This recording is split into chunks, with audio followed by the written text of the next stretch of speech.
I don't see anything. Oh, Oh, no. go the other way. It's getting you. Wonderful. There you go. Yes, this is good. Wow. It's rolling out over here. So is the hottest part the ceiling? It's hot, but it's rolling down. I'm Hadley, Skeffington-Vos. I'm the Assistant Village Manager in Niles, Illinois, and I am spending the day with the Niles Fire Department. All right, guys, today we got a full day planned. First, we've got practice forcible entry with the steel door prop, and then we're going to be practicing maneuvering through the entanglement maze. We've got a vehicle familiarization with the new Tower 2, and then lastly, we've got a vehicle extrication drill out back.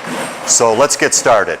Okay, I am checking the seatbelt to make sure it fits, so when we do a ride-along, we'll know that we'll be strapped in safely.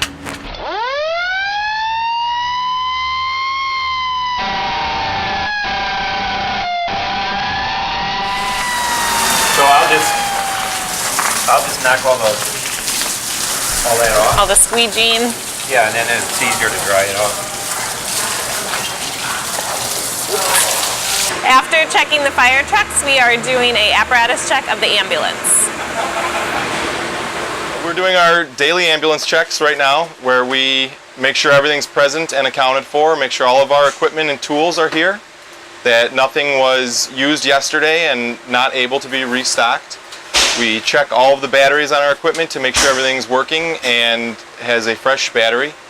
We sterilize and disinfect all exposed surfaces and all of our tools in the ambulance to make sure everything's clean. We keep track of everything that we check and replace, just to make sure that we are prepared on the ambulance to do our best every day.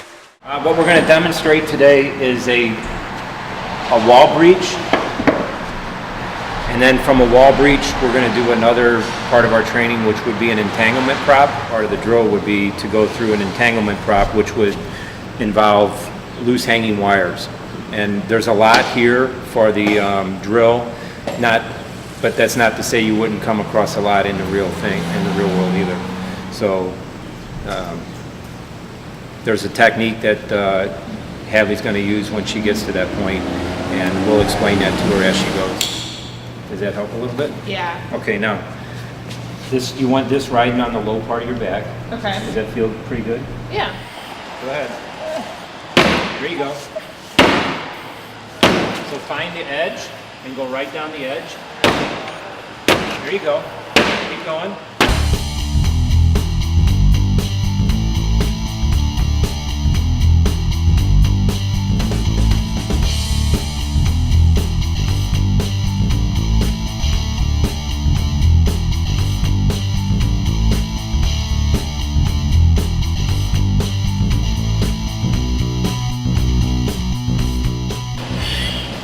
Go ahead. How am I going to fit with this camera? There you go. Hurry up. Go ahead and claw through. Shake your thing there.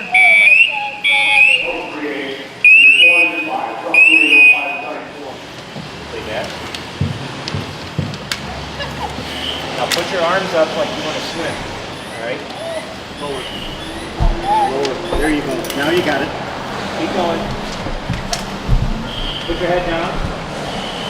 Keep your head down. Work the problem.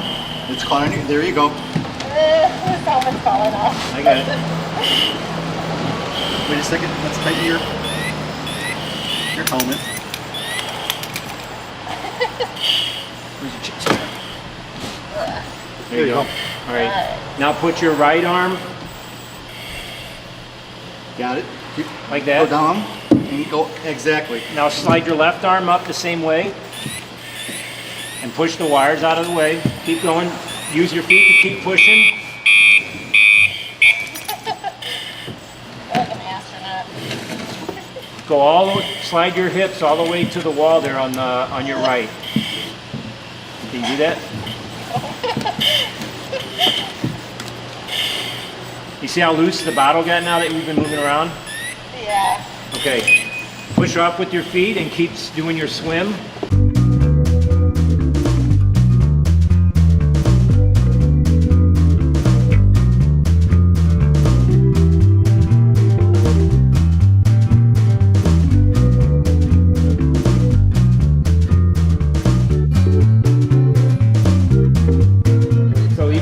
tightened those belts up, you needed them even more, didn't you? Yeah, probably. And that's typically what happens is like when we get suited up, Yeah, it's we'll so snug hot. up, and as we start working and everything kind of settles, we actually have to tighten up even more. Yeah. Now, a lot of times people will leave their gear They wanna let it a little air on the out. loose side because, like, if I had to go through there, one of the techniques is I can loosen my pack and slide it around and make my profile even more narrow.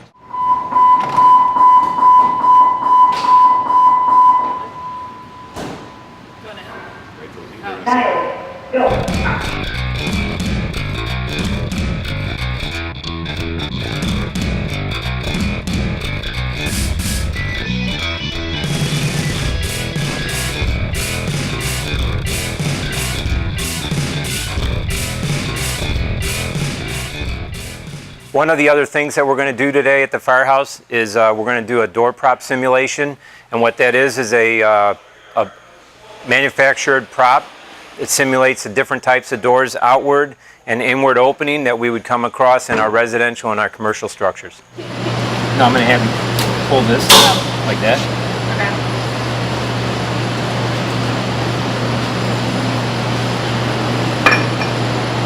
Go now. Out. Okay. Now what we can do is we can take this.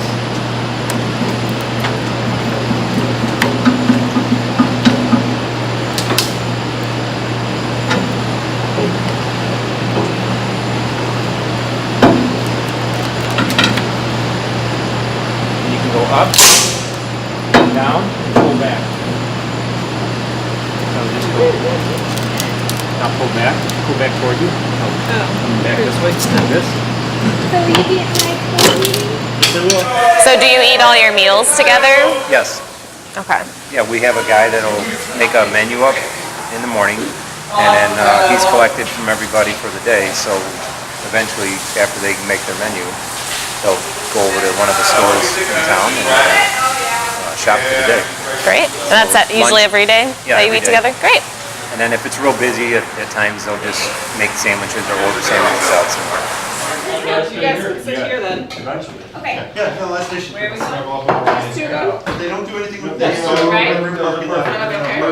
That should be open. It's power open like that. I'll see you later. There you go.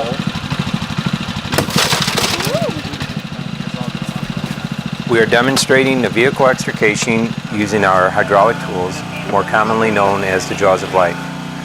We do this when we have people trapped in their car using several methods which are determined by the condition of the vehicle and the severity of the injuries. This training is performed frequently in Niles, and because of the amount of tools we carry, we are often called to assist our neighboring communities. Niles just purchased a 100-foot ladder truck with a platform and waterway. Some uses are rescue and roof access. The ladder can reach about 90 feet from the ground. The waterway has a 1,000 gallon a minute nozzle for fire extinguishment. Tower 2 carries various tools for vehicle extrication, like the jaws of life, smoke ventilation, lighting, and hazardous gas monitoring meters. Daily training keeps us proficient with these tools, so we are prepared for the ever-changing hazards we encounter.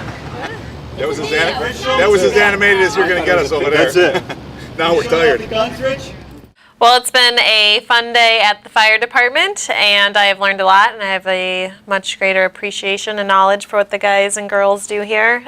So any last words before I leave for the day? Any last thoughts about the Niles Fire Department? Well, it's nice having you here. I think that it's good to have people in and see what the firefighters do, because I don't think people understand the amount of training that they go through.